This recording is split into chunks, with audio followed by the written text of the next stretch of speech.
The Paleologan period, the final flowering of Byzantium. The final period of the Byzantine Empire owes its name to the dynasty of the Paleologi, the last and most long-lived dynasty of the empire.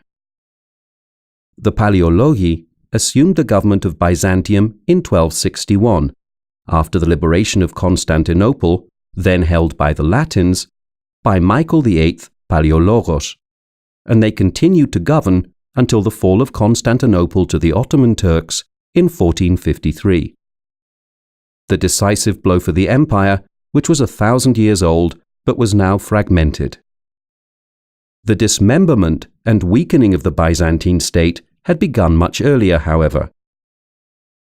On all the borders, old and new enemies led inexorably to its geographical and economic contraction.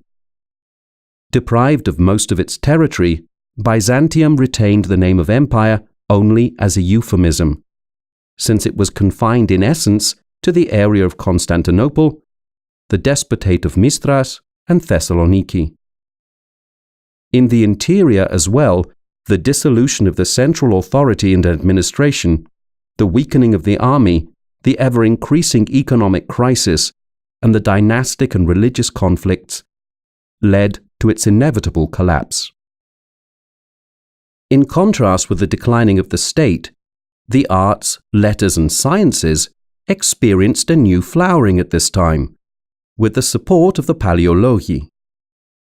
It was a period during which there was a renewal of admiration for the great philosophers of the ancient world, as scholars studied and interpreted the ancient texts, thus preparing for the humanist renaissance of the 15th century.